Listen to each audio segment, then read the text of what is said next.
When did the Cold War begin?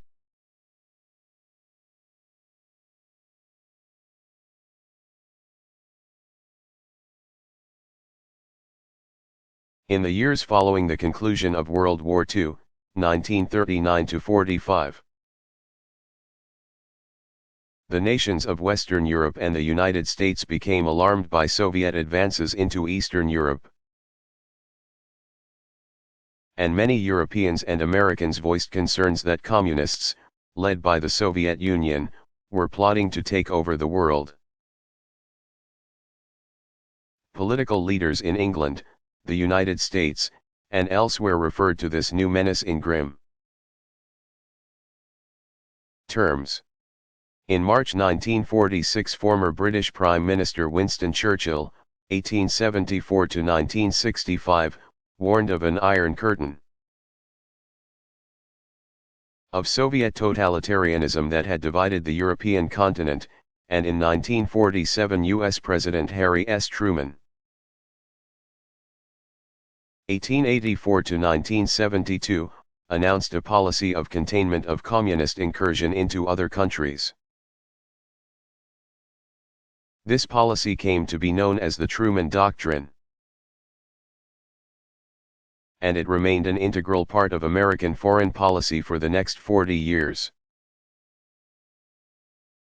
Ultimately leading to the nation's involvement in the Korean War, 1950-53, and the Vietnam War, 1954-75. The eroding relationship between the Western powers and the Soviet-led countries of Eastern Europe was largely brought on by disagreements over Germany. At the close of World War II, marked differences of opinion on what to do with Germany had resulted in a plan for joint government of the nation by the Allies, the Soviet Union, the United States, Britain, and France. But the arrangement quickly proved unworkable. By 1948 Germany was in serious economic straits, and the United States, Britain, and France began to discuss uniting their zones. The Soviets responded by ordering a blockade of land and water traffic into Berlin, control of which had been divided between the Allies after the war. The Soviets controlled East Berlin, while the other Allies controlled West Berlin. To counter the blockade, Great Britain and the United States ordered an airlift operation to provide food and other supplies to the people of West Berlin, alleviating the effects of the 11-month Soviet blockade. In 1949 the East-West differences resulted in the formal division of Germany into two countries. West Germany, formed by the zones occupied by the United States, Great Britain, and France, was allowed to form a democratic government, and it became officially known as the Federal Republic of Germany. The same year, East Germany, also known as the German Democratic Republic, was formed out of the Soviet zones and was folded into the Eastern Bloc countries. By 1949, the year that the Soviet Union exploded its first nuclear bomb, the world had been roughly divided into two camps: the United States and its democratic allies, which included the nations of Western Europe, and other anti-communist governments, and the Eastern Bloc, the Soviet Union and its satellite countries. These camps were soon girded by formal political alliances. In 1949 a military alliance known as the North Atlantic Treaty Organization, NATO, was formed by 12 nations: the United States, Great Britain, France, Italy, Norway, Portugal, Iceland, Denmark, Canada, Belgium, Luxembourg, and the Netherlands. By 1955, three more countries, Greece, Turkey, and West Germany, joined the alliance. The Soviet Union responded by creating the Council for Mutual Economic Assistance, Comecon, in 1949 and the Warsaw Pact in 1955. Comecon was an effort to coordinate economic and industrial activities among communist nations, while the Warsaw Pact was a military agreement between the Soviets and the communist governments of Eastern Europe. The Cold War was on.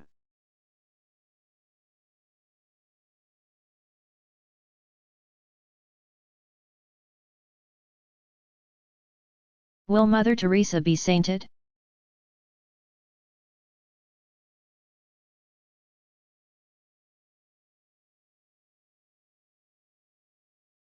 As of the early 2000s, Mother Teresa of Calcutta was on the road to sainthood.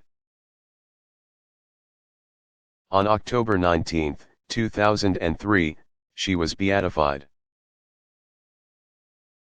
A key step in the process that began just 2 years after her death. Her worldwide reputation of holiness prompted Pope John Paul II, 1920 to 2005. To waive the customary 5-year waiting period for the cause of canonization to begin. Mother Teresa's heroic virtues, a requirement for sainthood, were well known long before she died. The modern martyr spent nearly 70 years working as a missionary among the poor. The last 50 of them in outreach to society's most downtrodden, the impoverished, sick and dying. She lived modestly, dressed simply, usually in a plain white sari, which she felt identified her with the poor, and devoted herself wholly to helping those society had forgotten. The so-called Saint of the Gutter received worldwide recognition for her work. In 1979 she was awarded the Nobel Peace Prize. Though she came into contact with some of the world's most influential people, she was unchanged by the attention. When the Pope gave her a Lincoln Continental for her own personal transportation, she auctioned it off to raise needed funds for her works of charity. Reportedly, when she visited Britain's Princess Diana, 1961 to 1997,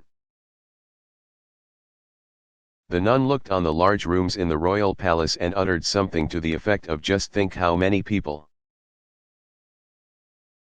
could live in these rooms." Another requirement of sainthood is involvement in miracles. In October 2002 it was reported that Pope John Paul's office had attributed a miracle to Mother Teresa. A young Indian woman was cured of a stomach tumor after praying to her. The Vatican, however, found no scientific explanation for the woman's recovery. On December 20, 2002, the Pope approved the decrees of her heroic virtues and miracles, paving the way for Mother Teresa's beatification in 2003. Her sainthood appeared to be imminent.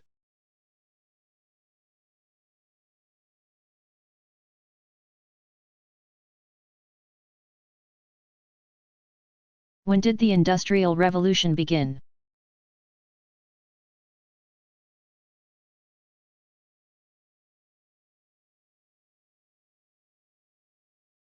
The Industrial Revolution began in Great Britain during the 1700s. And by the early 1800s it had spread to Western Europe and the United States.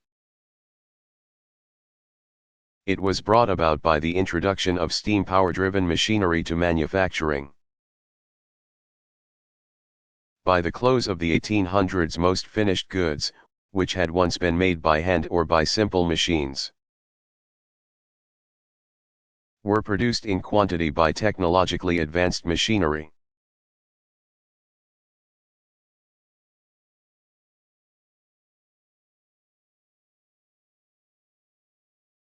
When did Marco Polo travel to the Far East?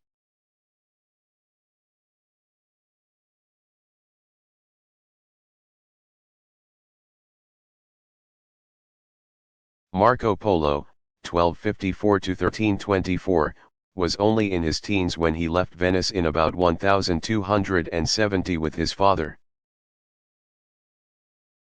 Niccolo, and his uncle Maffeo, traveling an overland route to the east. The Polo brothers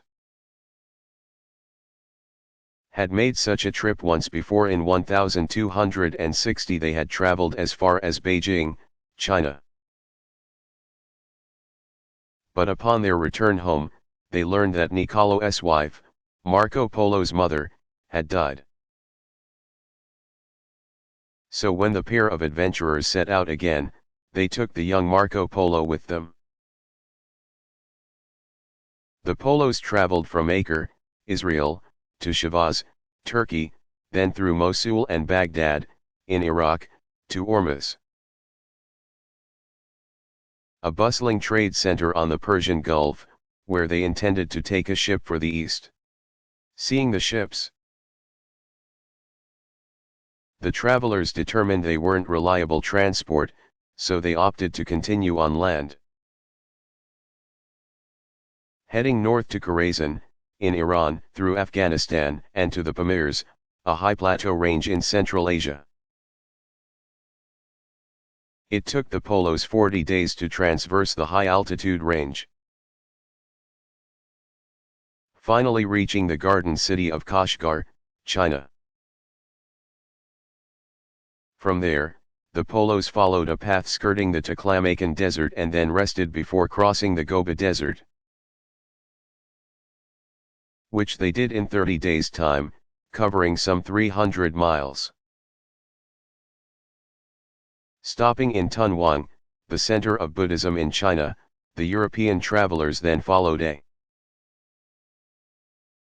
southeast path that would have paralleled the Great Wall, constructed in the 3rd century BC. After following the Yellow, Huanghe, river, the Polos were met by emissaries of Kublai Khan, 1215 to 1294. They continued with their guides on a 40-day trip to Xanadu, Shangtu, China, 300 miles north of Beijing, where they were received by Kublai Khan himself, founder and ruler of the Mongol dynasty and grandson of Genghis Khan. c. 1162 to 1227. It was May 1275. Kublai Khan, who was an ardent Buddhist and a patron of the arts, took a liking to the young Marco Polo, who entered into diplomatic service for the ruler. In that capacity Marco Polo traveled to India and visited the kingdom of Kampa,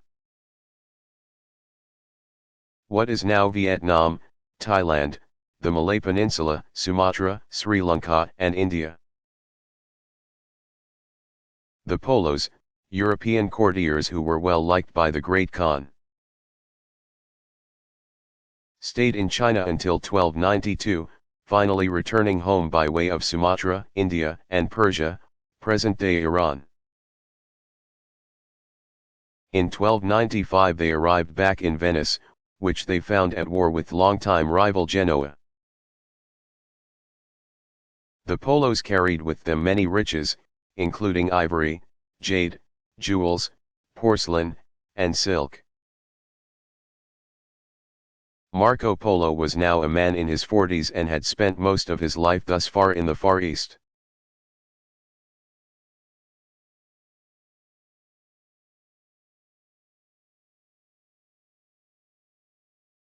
Which artists and thinkers are considered the greatest minds of the Renaissance?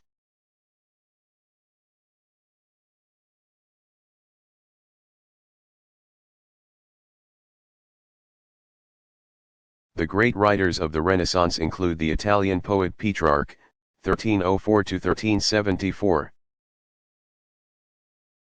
who became the first great writer of the Renaissance and was one of the first proponents of the concept that a rebirth was in progress. Florentine historian Niccolò Machiavelli, 1469 to 1527, who wrote the highly influential work The Prince. 1513, English dramatist and poet William Shakespeare, 1564 to 1616. Whose works many view as the culmination of Renaissance writing, Spain's Miguel de Cervantes, 1547–1616, who penned Don Quixote. 1605, the epic masterpiece that gave birth to the modern novel, and Frenchman François Rabelais, c. 1483–1553, who is best known for writing the 5-volume novel Gargantua and Pantagruel. The great artists of the Renaissance include the Italian painters/sculptors Sandro Botticelli, 1445–1510. Whose works include The Birth of Venus, Leonardo da Vinci, 1452–1519. Whose Mona Lisa and The Last Supper are among the most widely studied works of art, Michelangelo Buonarroti, 1475–1564.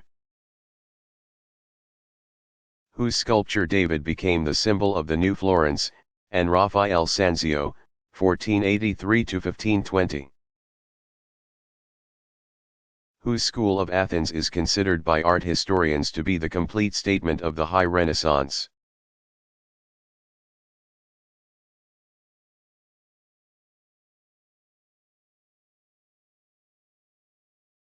How is the attitude of the Renaissance characterized?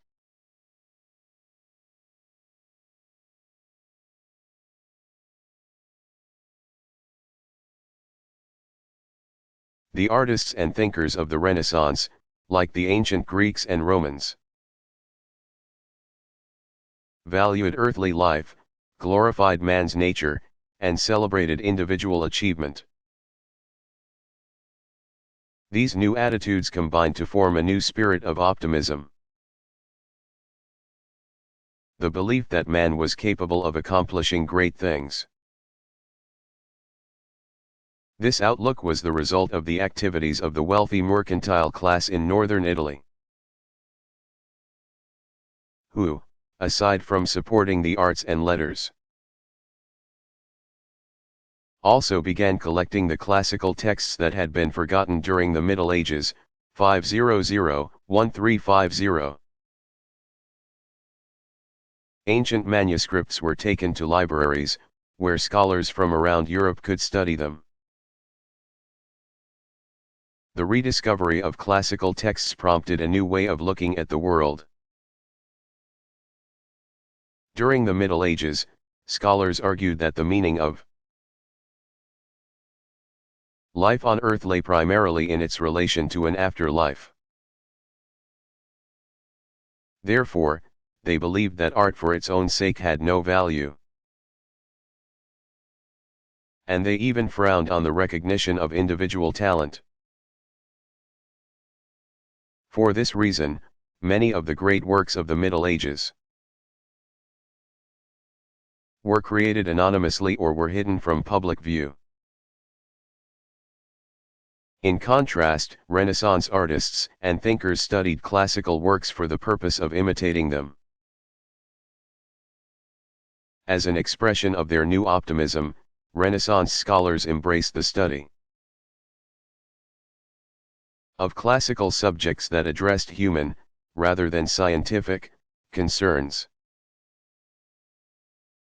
These humanities, as they came to be called, included language and literature, art, history, rhetoric, and philosophy. Above all, humanists, those who espoused the values of this type of education, believed in man's potential to become well versed in many areas. Thus, a Renaissance man is anyone whose talents span a variety of disciplines. During the Renaissance, people in all disciplines began using critical skills as a means of understanding everything from nature to politics.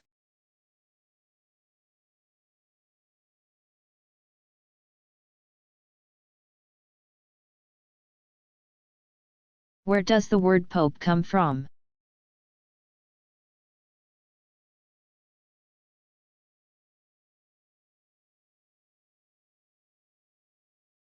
The word Pope is derived from the Greek word papas, meaning papa, father. The Pope is also referred to as the Holy Father, the Vicar of Christ, and Pontiff.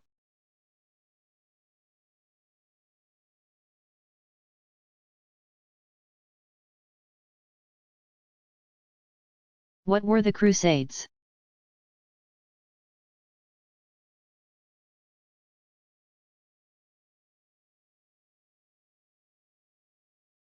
The Crusades were a series of 9 Christian military expeditions that took place during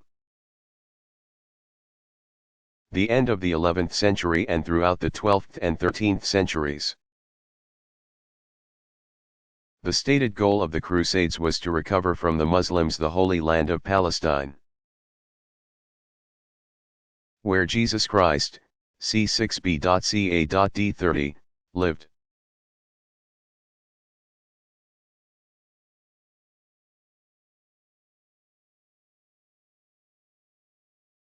Are the adventures of Marco Polo true?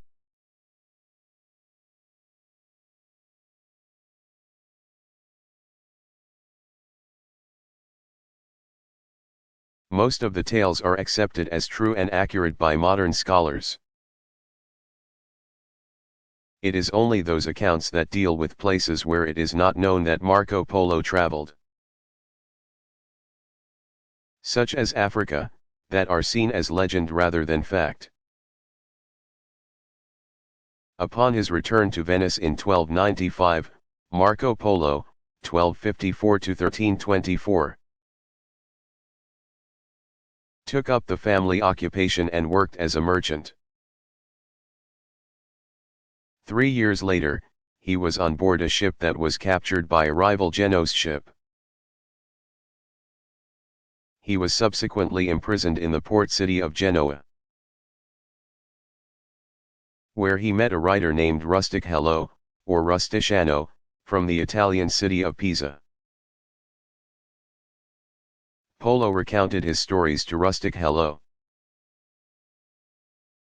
who wrote them down and published them as the Diversament do Monde, Description of the World. The book was an immediate popular success and became one of the most important sources of Western knowledge of the East. Readers today know the stories as the Travels of Marco Polo.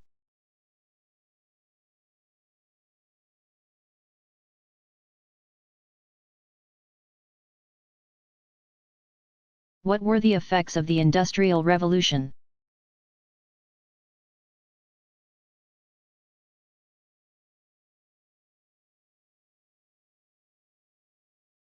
The dawn of the Industrial Revolution spelled the end of home or workshop-based production. Factories were built to house the new machines, causing a population shift from rural to developing urban areas by the mid-1800s, as people went where the work was. Factory owners turned to child labor, and in the United States, to the steady influx of immigrants to run the machinery in their plants.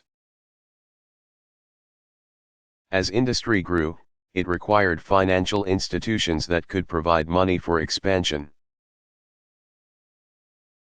thus giving birth to a new breed of wealthy business leaders, including the extraordinarily prosperous robber barons, the industrial and financial tycoons of the late 19th century.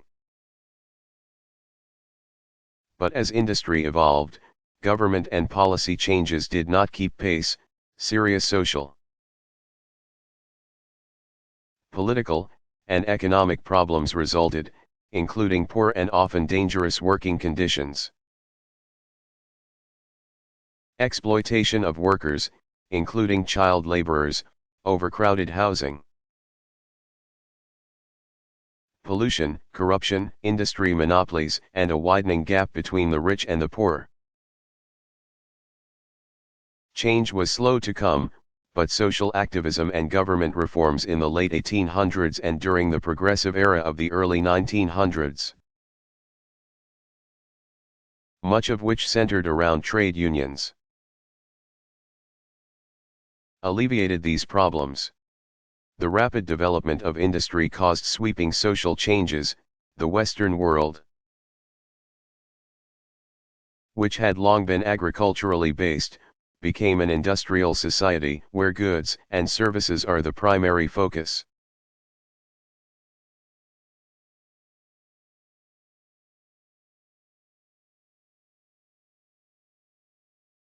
How did the Renaissance spread from Italy to the rest of Europe?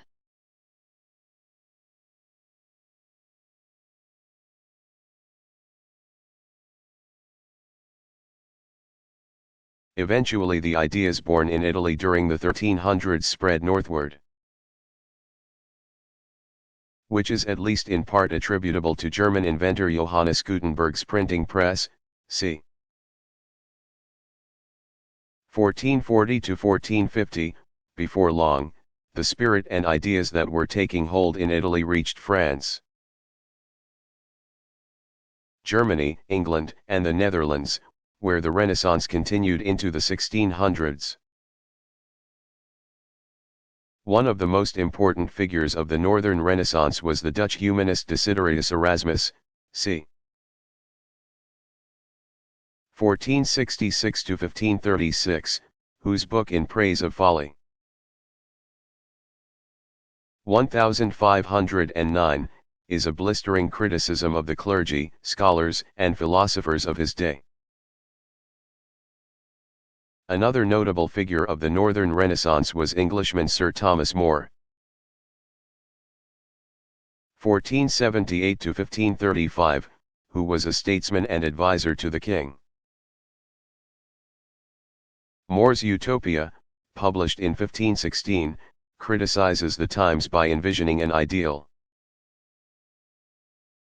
society in which land is communally held, men and women alike are educated, police are unnecessary, politicians are honest, and where there is religious tolerance. The works of Flemish artist Jan van Eyck, 1395 to 1441, including his groundbreaking portrait Man in a Red Turban,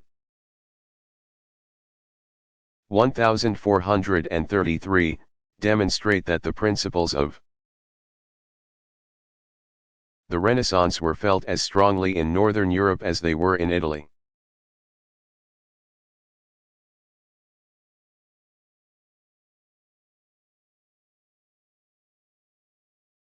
When did European colonialism begin?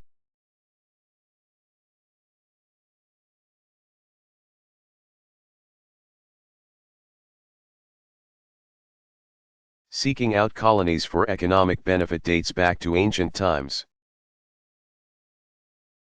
Even the Romans ruled colonies in Europe, the Middle East, and Africa. But colonialism took hold during the Renaissance, between 1400 and 1600. When powerful European countries sent explorers to find new lands and forge new trade routes. Portugal and Spain sought sea routes to India and the Far East. In the process, the Portuguese gained control of what is now Brazil. They also established trading posts in West Africa, India, and Southeast Asia. Spain gained control of most of Latin America and vast regions of what is now the United States. However, the Dutch, English, and French also had influence in these areas. And of course, the English eventually established 13 colonies in North America.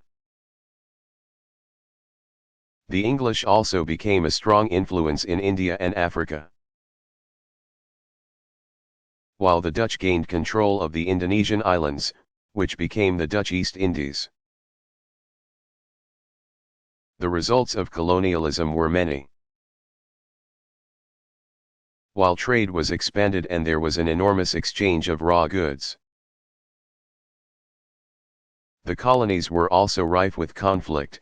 Indigenous peoples were killed or forcibly displaced from their lands. And foreign powers fought with each other for control of the same areas. The British and French fought 4 wars in North America between 1689 and 1763 alone. Further, Europeans brought to these new lands their own languages, religions, and systems of government, imposing their culture, beliefs, and ideologies on native peoples.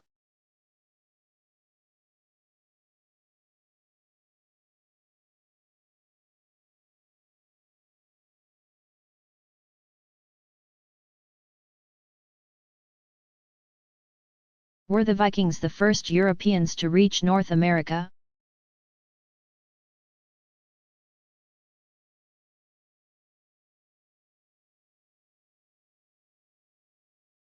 It is believed that the seafaring Norsemen, who are alternately called the Vikings, were in fact the first Europeans to see the Western Hemisphere, North and South America and the surrounding waters. Norwegian-born Leif Erikson, c. 970 c. 1020,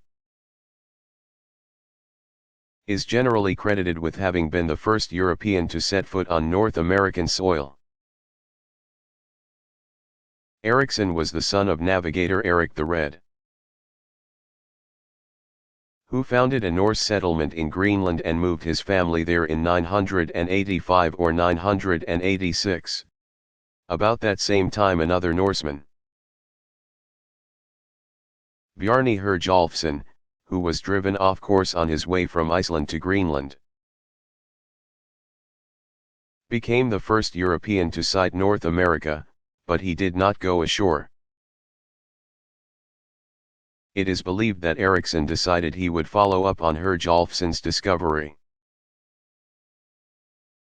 About 1001 Erikson set out from Greenland with a crew of 35 men and probably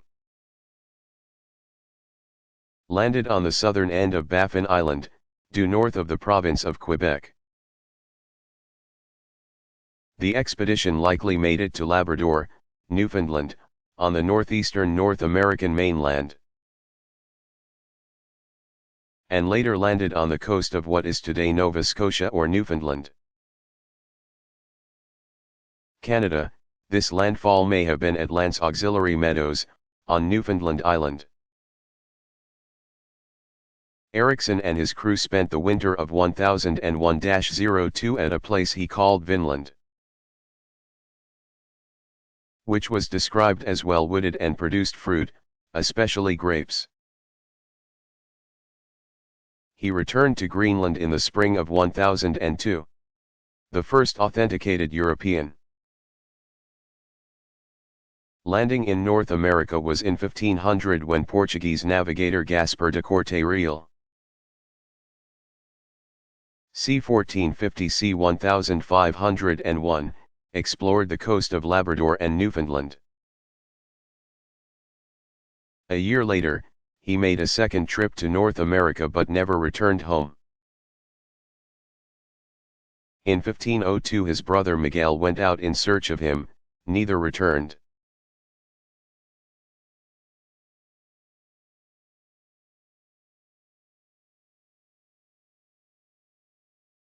How is someone sainted?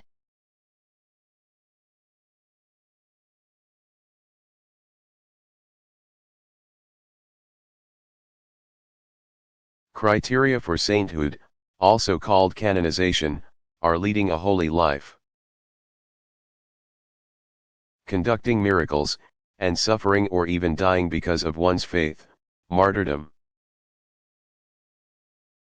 The Catholic Church keeps a list of saints, from which certain names were dropped in 1969 since their inclusion could not be justified by history.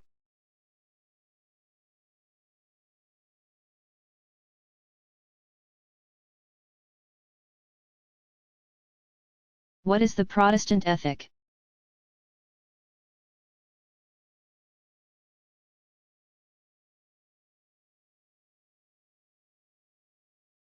The Protestant ethic is a term describing a set of attitudes fostered by the leaders of the Reformation.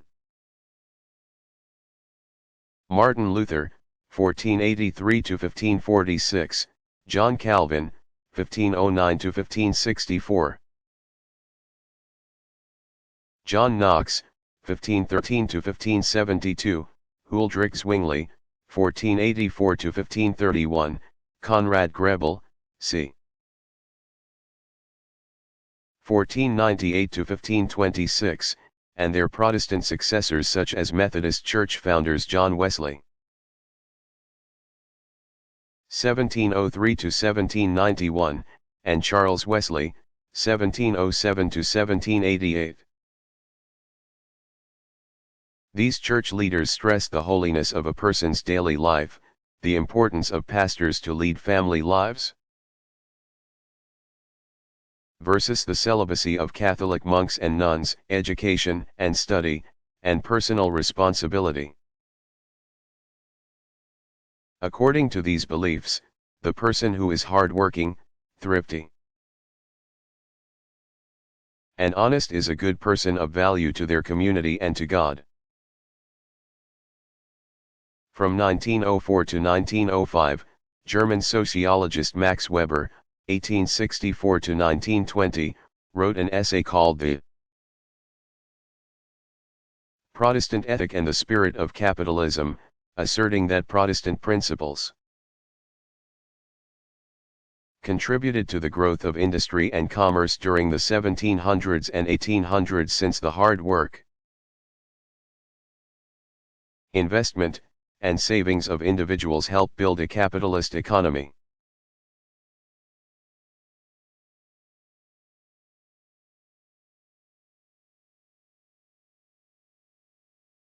What was the Enlightenment?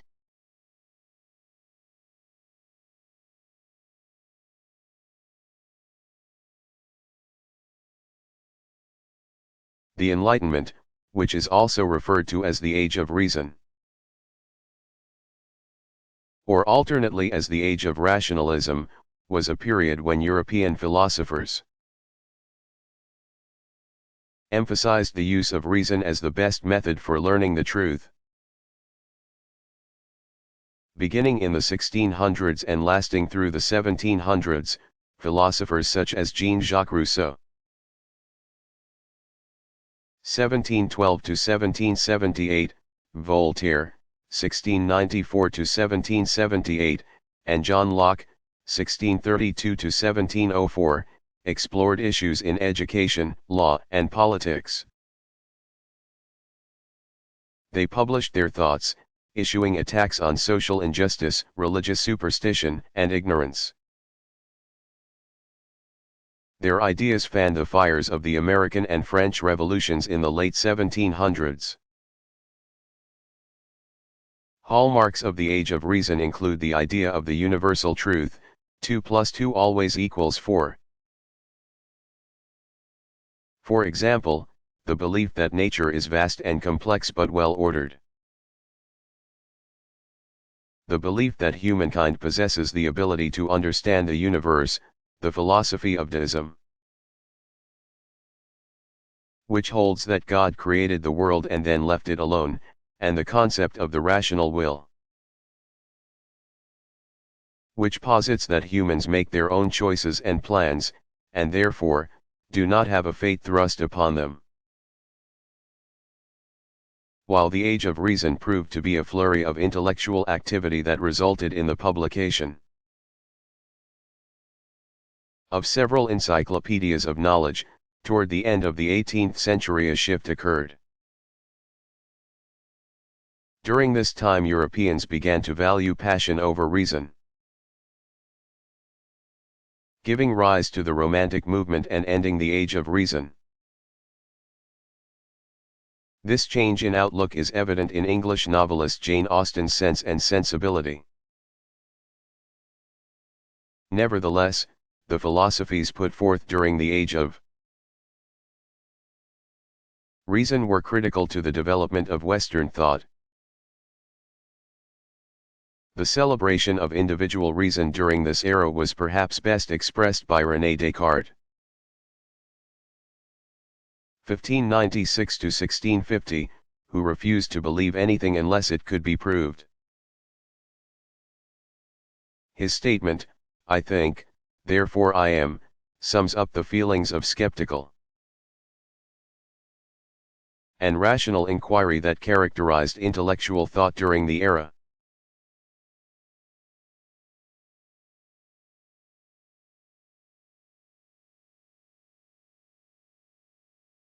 The word crusade. Why do Jews, Christians, and Muslims all claim the same Holy Land?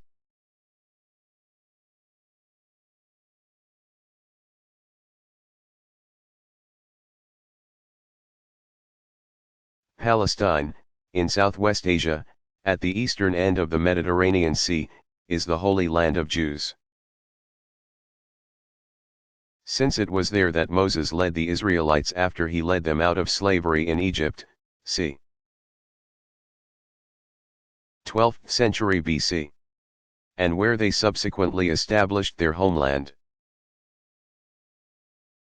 It is the Holy Land of Christians because it was where Jesus Christ was born, lived, and died. And it was the Holy Land of Muslims, because the Arab people conquered Palestine in the 7th century and,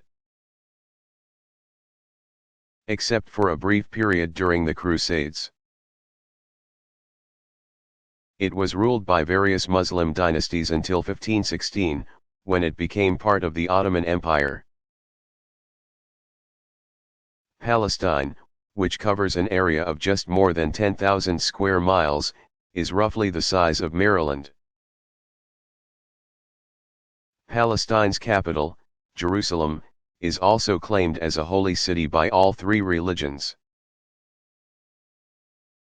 Jews call it the City of David, or the City of the Great King. Since it was made the capital of the ancient kingdom of Israel in about 1000 BC, Christians regard it as holy. Because Jesus traveled with his disciples to Jerusalem, where he observed Passover. It is the site of the Last Supper, and just outside the city, at Golgotha, Jesus was crucified. c. 30 AD. Muslim Arabs captured the city in 638 AD, just after Muhammad's death. And, like the rest of Palestine, it has a long history of Muslim Arab rule. Jerusalem, which is now part of the modern state of Israel,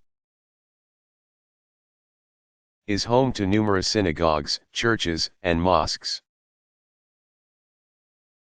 It has also been the site of numerous religious conflicts throughout history. Comes from the Latin word crux, meaning cross, and crusaders were said to have taken up the cross. The Crusades began with an impassioned sermon given by Pope Urban II, c. 1035–1099, at Clermont, France, in November 1095. Earlier that year, Byzantine Emperor Alexius I Comnenus,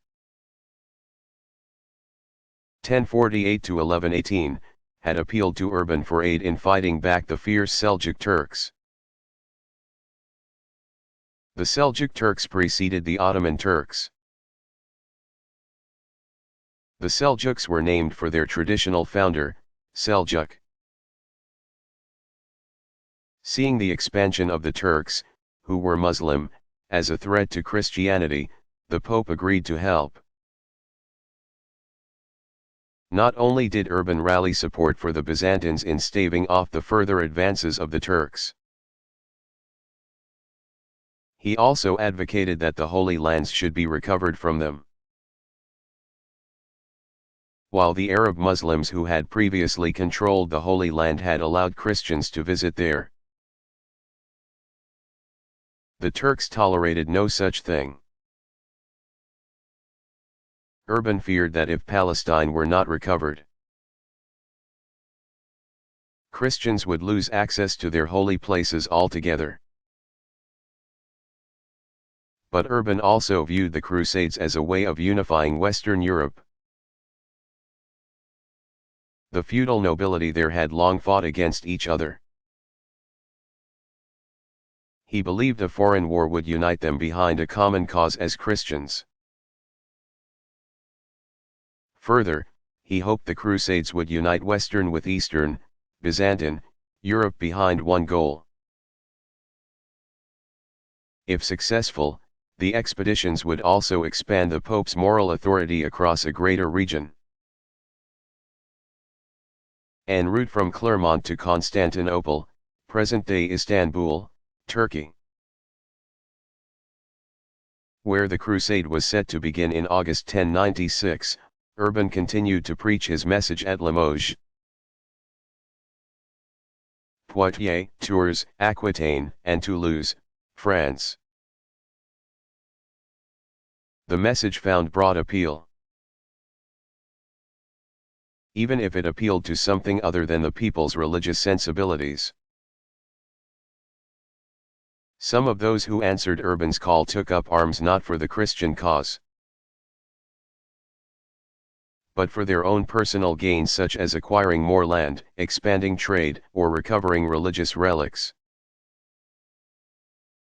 Many peasants took up the cross to escape hardships in 1094. Northern France and the Rhineland had been the site of flooding and pestilence, which was followed in 1095 by drought and famine.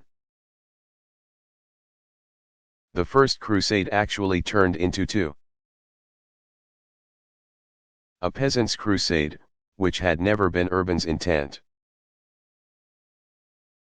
had gone ahead of the official expedition, and many lives were lost. It ended in failure. But the planned expedition, called the Crusade of Princes, ultimately succeeded in capturing Jerusalem in 1099. Western Christian feudal states were established at Edessa, Antioch, and Tripoli, all of which were placed under the authority of the Kingdom of Jerusalem. But Urban did not live to see the recovery of the Holy Land, and the Christian hold on Palestine was not to last. As the Muslims refused to give up the fight for control of lands they too considered to be holy. The second, 1147-49, third, 1189-92, fourth, 1202-04, fifth, 1217-21, sixth, 1228-29, seventh, 1248-54, and eighth, 1270, crusades were prompted by a mix of religious, political, and social circumstances. The Crusades ended in 1291, almost 200 years after they had started, when the city of Acre, the last Christian stronghold in Palestine, fell to the Muslims, ending Christian rule in the East. Yet another crusade, in 1212, was particularly tragic, called the Children's Crusade. The expedition was led by a young visionary who had rallied French and German children to believe they could recover Jerusalem, since, as poor and faithful servants, they would have God on their side. As the children marched south across Europe, many of them died even before reaching the Mediterranean coast. Some believe that the crusade was sabotaged. resulting in the children being sold into slavery in the East.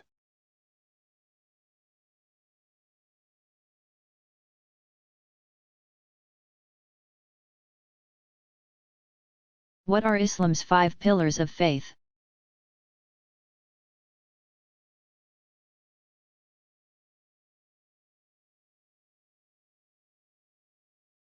Muslims practice adherence to the 5 pillars of faith. 1. Belief in Allah as the only God and Muhammad as his prophet. 2.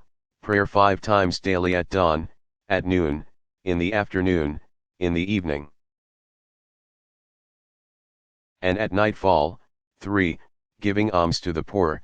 4. Fasting from dawn until dusk during the holy month of Ramadan.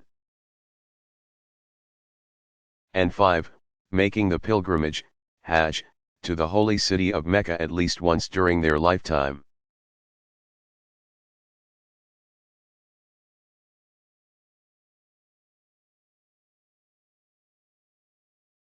What was the controversy with Thomas Becket?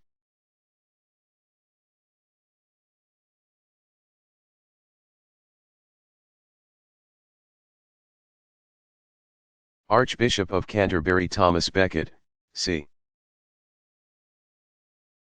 1118 to 1170, was killed by knights in the service of England's King Henry II.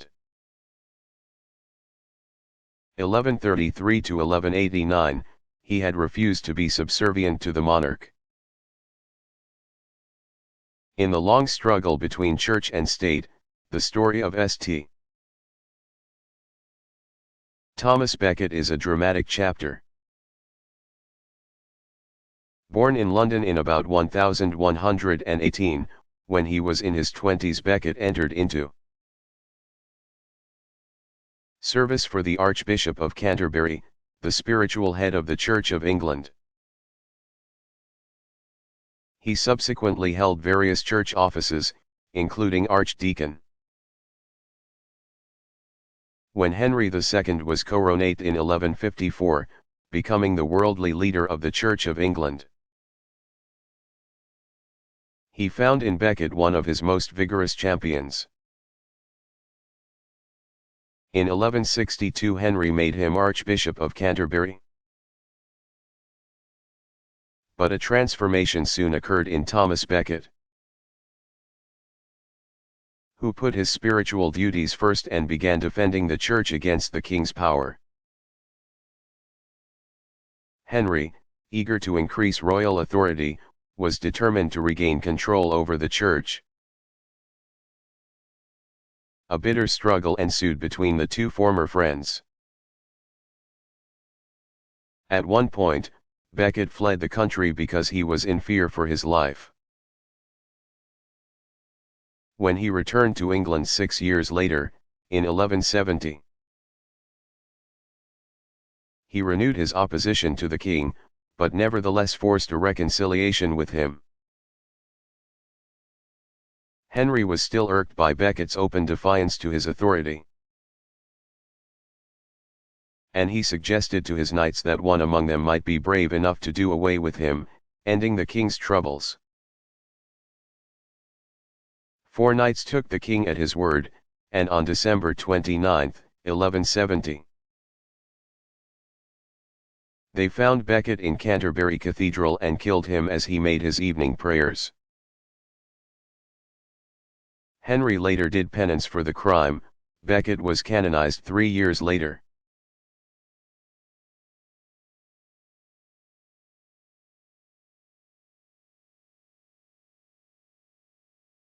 Are the Enlightenment and the scientific revolution the same?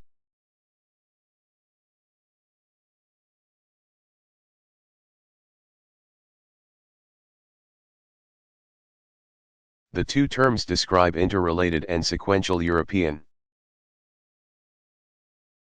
intellectual movements that took place from the 1500s to the 1800s. Together, the movements shaped an era that would lay the foundations of modern Western civilization. Foundations that required the use of reason, or rational thought, to understand the universe, nature, and human relations. During this period, many of the greatest minds in Europe developed new scientific, mathematical, philosophical, and social theories. Scientists came to believe that observation and experimentation would allow them to discover the laws of nature. Thus, the scientific method emerged, which required tools. Soon the microscope, thermometer, sextant, slide rule, and other instruments were invented. Scientists working during this time included Sir Isaac Newton (1642–1727), Joseph Priestley (1733–1804), and René Descartes (1596–1650). The era witnessed key discoveries and saw rapid advances in astronomy, anatomy, mathematics, and physics. The advances had an impact on education. Universities introduced science courses to the curricula, and elementary and secondary schools followed suit. As people became trained in science, new technologies emerged, complicated farm machinery and new equipment for textile manufacturing and transportation was developed, paving the way for the Industrial Revolution.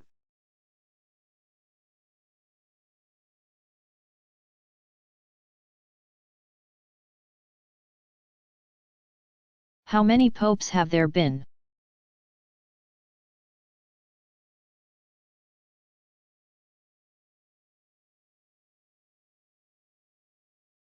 The number given by the Vatican is 265, including Pope Benedict XVI. The former German cardinal who was elected on April 19, 2005, to succeed John Paul II, 1920 to 2005. Other lists cite 266 popes. The discrepancy arises around Stephen II, who died in 752 after he was elected but before he could be consecrated. Except for a few brief interruptions when the papacy was vacant. The Roman Catholic Church has been led by the Pope as its visible head, and Jesus Christ as its invisible head. Since Jesus said to the Apostle Peter, "And I say also unto thee, that thou art Peter. And upon this rock I will build my church, and the gates of hell shall not prevail against it," Matthew 16:18. The Apostle Peter, who was earlier called Simon and is also called Simon Peter, became the leader of the Christian community after the crucifixion of Christ. And he made Jerusalem the headquarters of his preaching in Palestine. According to 2nd century sources, Peter traveled to Rome about 55 AD and became the city's first bishop. During the persecution of Christians under Roman Emperor Nero, 37 to 68 AD, Peter was crucified on Vatican Hill in the year 64. He died a martyr and was canonized. St. Peter's Church, the principal church of the Christian world, is said to have been built over Peter's burial place. These events in Rome during St. Peter's time long after gave the city special status within the church. It further established the site of the Papal Palace in Vatican City, which is an independent state that lies within the city of Rome. And the majority of popes, all but 18, have been Italian. When John Paul II, who was born in Poland, was elected pope in 1978, he was the first non-Italian pope since 1523.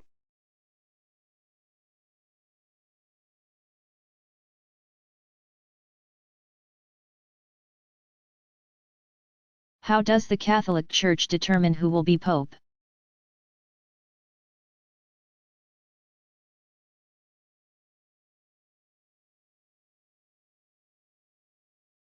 Present-day procedures for electing a pope. Who serves the Church until his death, vary from those of earlier times. Before the 300s, the clergy of Rome and the outlying areas cast votes in what was essentially a local papal election. Throughout history, some of Europe's powerful rulers tried to influence the outcome of papal elections in order to establish a pope who would be favorable to their leadership. This interference in the process sometimes resulted in disputes over who was the rightful pope, with more than one pope claiming authority based on the support of emperors or factions within the Church. Those claiming to be popes but who were considered illegitimate are called anti-popes. The process observed by the Roman Catholic Church today was established over time. The first important decision came in 1059 when Pope Nicholas II, c. 980-1061, declared that papal electors must be cardinals. In 1179 the Third Lateran Council established that all cardinals have an equal vote and that popes may only be elected by a two-thirds majority. This came after Pope Alexander III, c. 1105-1181, had been opposed by three anti-popes. Pope Gregory X, 1210-1276, after being elected to the papacy following a 3-year vacancy, assembled the Council of Lyon in 1274, which decreed that the cardinals must meet within 10 days of a pope's death to determine the papacy.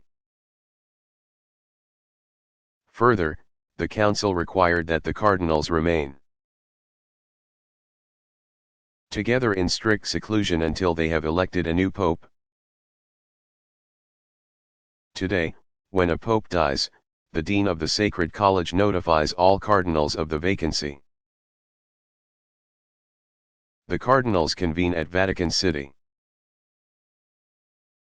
in a meeting that is required to begin within 20 days of the pope's death. Any of three electoral processes may be used: ballot, which is most common, unanimous voice vote, or the unanimous decision of a committee of 9 to 15 delegates. 4 votes are taken a day, 2 in the morning and 2 in the afternoon, until there is a two-thirds majority vote. As soon as a decision is reached, the dean asks the pope-elect if he accepts the position. Once he accepts, he is considered pope and has full authority over the Church. He then proceeds to select a name, which he announces to the cardinals.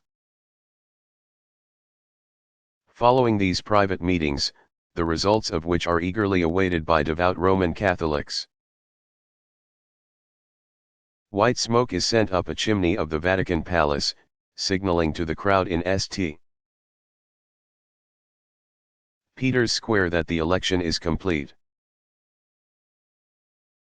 The smoke is created by burning ballots from elections in which a two-thirds majority was not achieved are also burned, but in a way that creates black smoke. In this way, the public is apprised of the cardinal's decision-making process.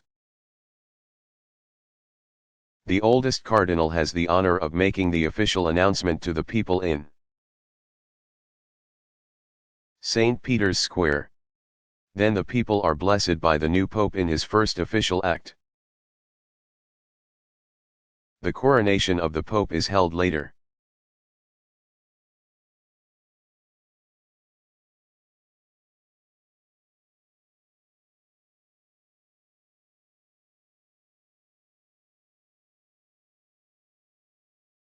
Why is Mecca a holy city for Muslims?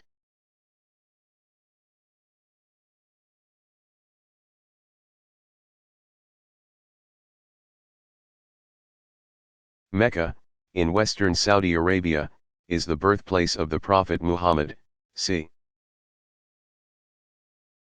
570, and was his home until the year 622, when those who opposed him forced him to flee to Medina, a city about 200 miles north of Mecca. Muhammad later returned to Mecca and died there in 632. Mecca is also the site of the Great Mosque, which is situated in the heart of the city. The outside of the mosque is an arcade, made up of a series of arches enclosing a courtyard. In that courtyard is the most sacred shrine of Islam, the Kaaba, or Kaaba, a small stone building that contains the black stone, which Muslims believe was sent from heaven by Allah, God.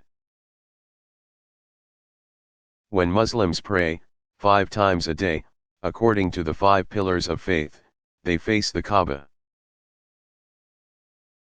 It is also the destination of the Hajj, or pilgrimage.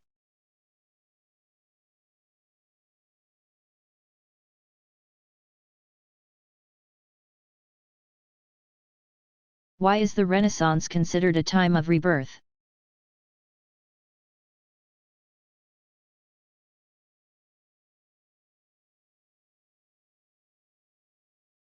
The term Renaissance is from the French word for rebirth, and the period from AD 1350 to 1600 in Europe was marked by the resurrection of classical Greek and Roman ideals, the flourishing of art, literature, and philosophy, and the beginning of modern science. Italians in particular believed themselves to be the true heirs to Roman achievement. For this reason, it was natural that the Renaissance began in Italy, where the ruins of ancient civilization provided a constant reminder of their classical past, and where subsequent artistic movements, such as Gothic, had never taken firm hold.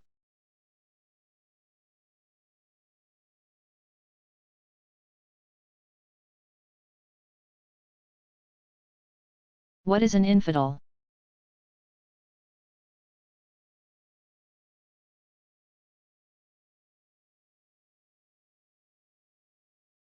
Derived from the Latin infidelis, meaning unbelieving or unfaithful. The term was used by the Catholic Church during the Middle Ages, 500-1350, to describe a threat posed by Muslims, as the Moors. Muslims from North Africa moved into Spain early in the 8th century, and the Seljuk Turks conquered much of Asia Minor during the 11th century. Medieval Christians, of which there were a growing number, became increasingly fearful of growing Muslim influence. Not only were people of the Islamic faith occupying lands that were formerly Christian, they soon prevented Christian pilgrims from entering their holy land in the Middle East. The Church responded to the so-called infidels by inspiring Western Europeans to take up arms in the Crusades, which began in 1095 and ended unsuccessfully in 1291. In another effort to drive back Muslim expansion, in 1231 Pope Gregory IX, c. 1170 to 1241, issued a papal bull creating the Inquisition. the system by which heretics were discovered and punished. Many of them were burned at the stake. The Moorish dominance of the Iberian Peninsula, present-day Spain and Portugal, lasted hundreds of years before the North Africans were driven out by armies of the Christian states. Thereafter, during the reign of King Ferdinand and Queen Isabella, Spain embarked on a period of profound suspicion. It conducted the Spanish Inquisition, by which anyone thought to be an infidel. The definition, now broadened to include Jews, was discovered and punished.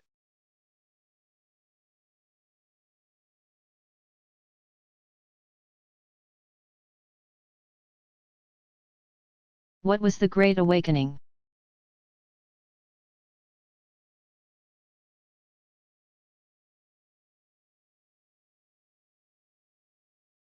The Great Awakening was an American religious movement that began in New England in the mid-1730s. At its center were the fire and brimstone sermons delivered by charismatic preachers such as Congregational minister Jonathan Edwards, 1703–1758, and Anglican missionary George Whitefield, 1714–1770. Revivals were another cornerstone of the movement. These were evangelistic meetings that moved around the countryside.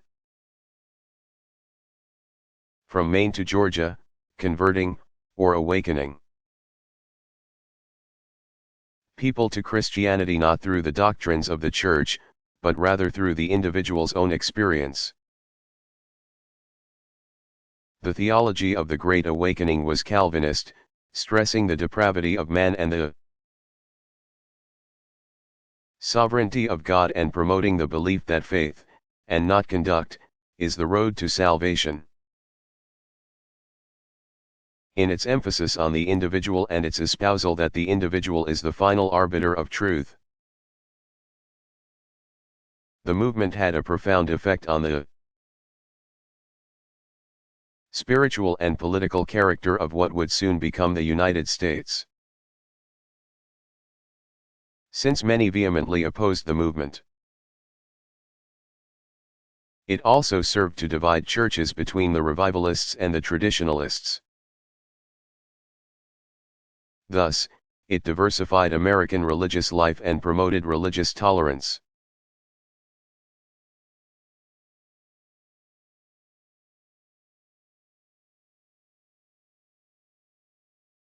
Why did Spain authorize Columbus's expedition in search of a westward route to the Indies?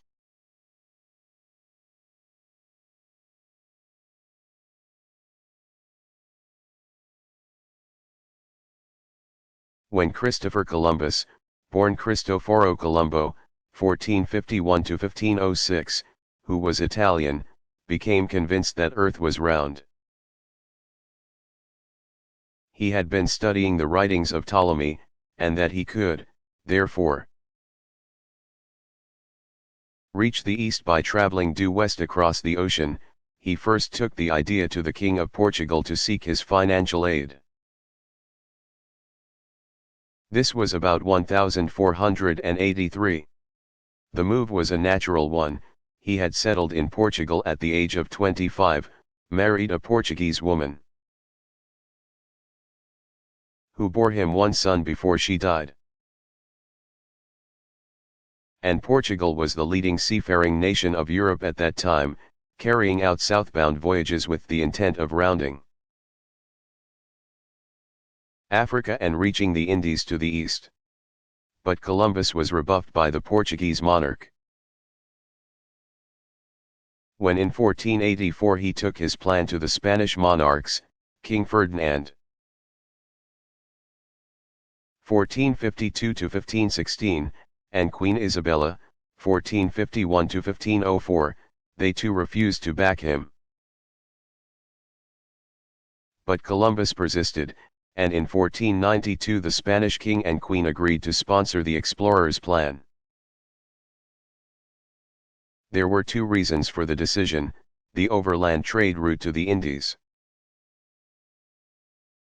India and its adjacent lands and islands in the Far East had long been cut off by the Turks, and the Western Europeans found themselves in need of finding a new trade route to the Far East. Further, Ferdinand and Isabella were devout Christians, as was Columbus, and they all shared a desire to advance the Christian religion. In short, the monarchs saw that there were both material and religious advantages for backing Columbus's expedition.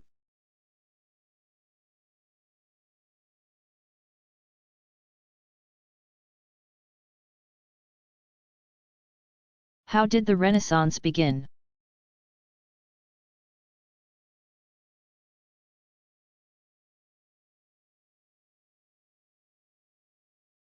Social and political developments in the late Middle Ages gave rise to the spirit of the Renaissance. The Crusades, 1096 to 1291, the military expeditions undertaken by Christian powers to win the Holy Land from the Muslims brought Europeans into contact with other cultures and most importantly with Byzantine civilization. The remnant of the East Roman Empire, Byzantium had preserved the knowledge of ancient times. In addition, many texts thought to have been destroyed during the tribal ransacking of the West Roman Empire in the 5th century AD, remained preserved in various translations throughout the Middle East. So it was during the Crusades that some of these were brought back to Europe, where classical scholars undertook the task of deciphering the West's cultural past. In northern Italy, a series of city-states developed independent of the larger empires to the north and south of them. These small states, Florence, Rome, Venice, and Milan, among others, gained prosperity through trade and banking. And as a result, a wealthy class of businessmen emerged. These community leaders admired and encouraged creativity, patronizing artists who might glorify their commercial achievement with great buildings, paintings, and sculptures. The most influential patrons of the arts were the Medicis, a wealthy banking family in Florence. Members of the Medici family supported many important artists, including Botticelli and Michelangelo. Guided by the Medici patronage, Florence became the most magnificent city of the period. One way patrons encouraged art was to sponsor competitions. In order to spur artists to more significant achievement. In many cases, the losers of these contests went on to greater fame than the winners. After his defeat in the competition to create the bronze doors of the Baptistery of Florence Cathedral, architect Filippo Brunelleschi, 1377 to 1446, made several trips to take measurements of the ruined buildings of ancient Rome. When he returned to Florence, he created the immense Il Duomo, dome, of the Santa Maria del Fiore Cathedral, a classically influenced structure that became the first great monument of the Renaissance.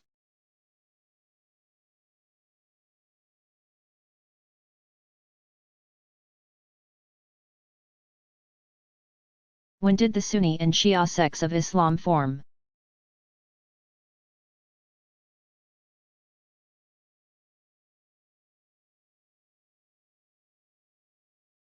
It was during the 600s, not long after Muhammad's death, when Muslims split into two main divisions, Sunni and Shia. Sunnite Muslims, who account for most of the Islamic world today, believe that Islamic leadership passes to caliphs. Temporal and spiritual leaders, who are selected from the Prophet Muhammad's tribe. The Shiites believe, however, that the true leaders of Islam descend from Ali, c. 600 to 661, Muhammad's cousin and the husband of Muhammad's daughter, Fatima. Called the Shining One, c. 616 to 633. Ali, who was the fourth caliph, 656 to 61. Is revered by Shiites as the rightful successor to the Prophet Muhammad and are led by his descendants. Shiites form the largest subgroup, but there are other sects within Islam as well. The Wahhabi Muslims are a puritanical sect. The Baha'is emerged from the Shiites. And the Ismaili Khoja Muslims have been in existence almost from the beginning of Islam. While Islamic practices may vary somewhat among the sects, all Islamic people uphold the 5 pillars of faith.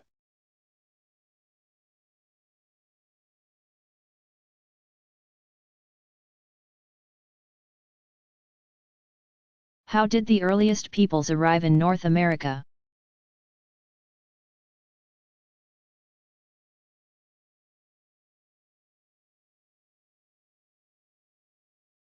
Long before the arrival of the Europeans in the Western Hemisphere in the late 1400s and early 1500s,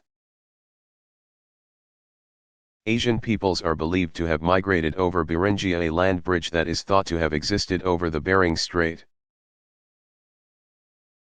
The waterway that separates Asia, Russia, from North America, Alaska. Scholars believe that during the Late Ice Age, known as the Pleistocene Glacial Epoch, which ended about 10,000 BC, a natural bridge was formed across the strait either by ice or by dropping sea levels that exposed land masses. Asian peoples, who were hunters, are believed to have migrated over Beringia as they pursued large game. Arriving in North America as early as 50,000 BC. These people, called Paleo-Indians, were the first inhabitants of the Western Hemisphere. After their arrival, they spread out across North and South America. The many American Indian groups that were encountered by the Europeans upon their arrival were descendants of the migratory Paleo-Indians.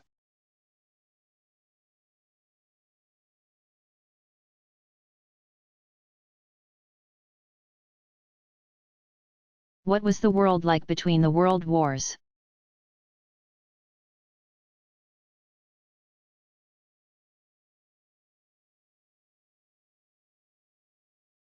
Before World War II began in 1939, World War I, 1914-18, was referred to as the Great War. And understandably so given its enormous impact. The price of the conflict was paid in human casualties. More than 10 million soldiers died and another 20 million were wounded. Civilian deaths were equally devastating, resulting from widespread hunger and flu epidemics. This was in the days preceding the advent of penicillin to treat complications from influenza. During the 1920s, with the death toll of the Great War a recent memory, the civilized world enjoyed a period of relative peace. In the United States, the decade was known as the Roaring Twenties, 10 years of prosperity and even frivolity. Despite ratification of the 18th Amendment to the U.S. Constitution, 1919, which prohibited the sale and consumption of intoxicating liquors. At the close of the Great War, the League of Nations had been established to handle disputes among countries and avoid another major conflict. This was followed in 1928 by the Kellogg-Briand Pact, also called the Pact of Paris, in which 15 nations agreed to settle conflicts by diplomacy rather than military might. Eventually 62 nations ratified the agreement. Meanwhile, in Germany an extreme sense of nationalism was taking hold. The Treaty of Versailles, which had ended the Great War, seriously weakened the nation, allowing the rise of the Nazi Party, led by Adolf Hitler, 1889 to 1945. Nazis were determined to see their beloved homeland rise to power once again. And they found a ready following among the German people. In 1929 a general downturn began in the world economy, triggered by the U.S. stock market crash of late October. As the United States fell into the severe and sustained economic crisis known as the Great Depression. Other industrialized nations including Germany also felt the impact. Unemployment jumped to record levels in many countries, and a lack of social welfare programs resulted in the destitution of numerous families. Politicians and economists alike searched for solutions to the crisis, many turning to anti-free trade or isolationist policies to protect their own. Meanwhile, post-war efforts to keep peace were proving ineffective. Japan invaded Manchuria, China. In 1931, Italy conquered Ethiopia. In 1936, civil war raged in Spain, 1936–39. India became the site of a bitter struggle between British rulers and Indian nationalists, and the Sino-Japanese War, which began in 1937 and would be absorbed by the outbreak of World War II, was fought in Asia. A dangerous alliance was forged when Germany, Italy, and Japan formed the Axis powers in 1936. Also, by 1933, Germany had become a totalitarian state known as the Third Reich. In 1938 Nazi armies took their first steps toward gaining supremacy when they marched into Austria and claimed it, setting the stage for World War II, 1939–45.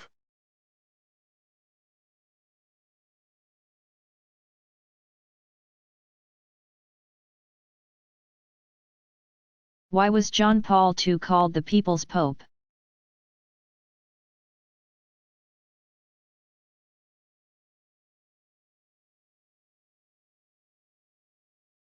Because during his 27-year tenure, he dramatically changed the public perception of the Pope.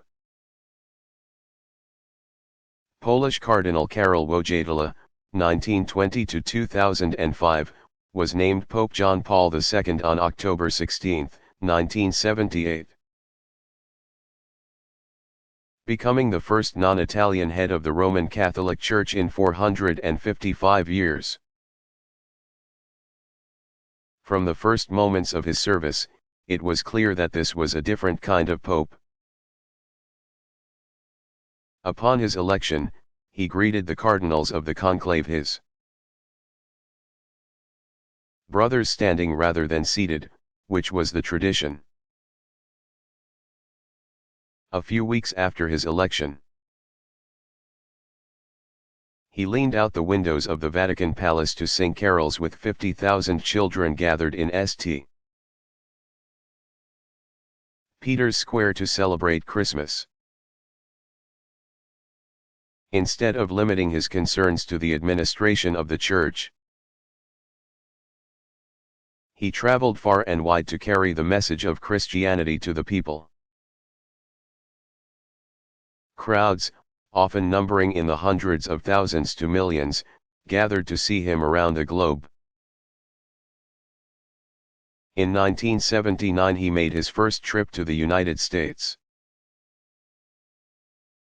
After which Time magazine ran a cover story with the headline, "John Paul, Superstar." Pope John Paul fought for freedom of religion everywhere, even challenging his communist homeland. His call for solidarity contributed to the downfall of communism in Poland and across the Eastern Bloc.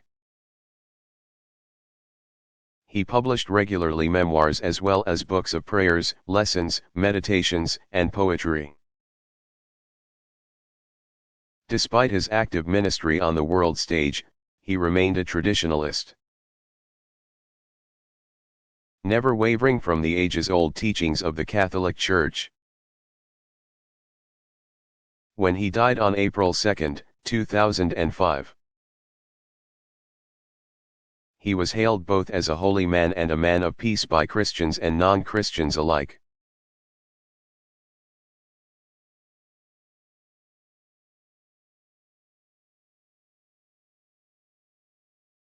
When did people first migrate to the Western Hemisphere?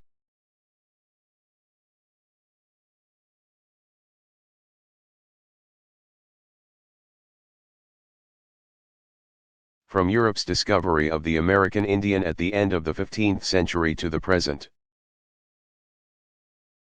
The questions of who the Native American populations are and how they came to the Western Hemisphere, North and South America and the surrounding waters, have intrigued scholars, clergymen, and laymen. The advancement of anthropology has yielded some answers. Since no skeletal remains of a human physical type earlier than Homo sapiens have yet been found in the Americas, researchers have concluded that the continents were settled through migration. Many scholars believe that Asians came to America during two periods, the first, between 50,000 and 40,000 BC, and the second, between 26,000 and 8,000 BC. They are believed to have come by way of a great land or ice bridge, Beringia, over the Bering Strait, between Asia, Russia, and North America, Alaska. This causeway was covered by water from about 40,000 to 26,000 BC because of a period of melting, which would have prevented passage. Most scholars also agree that there were several discrete, and perhaps isolated, movements of various peoples from Asia to the Americas. The migrations might have been prompted by population increases in the tribes of Central Asia, which impelled some to move eastward in quest of food sources animals. As game moved across the Bering Strait, hunters followed. Over time, population growth caused early man to continue southward through the Americas, so that by 8000 BC there were primitive hunters even in Tierra del Fuego, which forms the southernmost part of South America. Around 5000 BC the disappearance of large game animals in both North and South America produced a series of regional developments, culminating in the emergence of several great civilizations, including the Inca, Maya, and Aztec.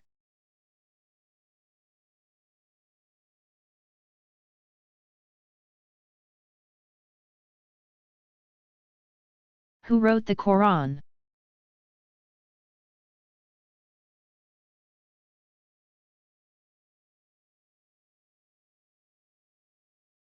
The Quran, or Quran, contains the Holy Scriptures of Islam, and was written by the followers of the Prophet Muhammad, c. 570 to 632. It is not known whether these texts were written down during Muhammad's lifetime or after his death. It is known that the texts were codified, organized into a body, between 644 and 656. Muslims believe the angel Gabriel revealed the book to Muhammad, beginning in 610 and continuing until the Prophet's death in 632. The Quran. Meaning recitation, consists of 114 verses, ayahs, that are organized in chapters, surahs. Muslims believe the beautiful prose of the Quran to be the words of God Himself, who spoke through Muhammad. Further, it is believed to be only a copy of an eternal book, which is kept by Allah. The Quran is also held up by Muslims as proof that Muhammad was indeed a prophet, since no human is capable of composing such text. Among the most widely read texts today, the Quran is also taught orally, so that even Muslims who are illiterate may know and be able to recite verses.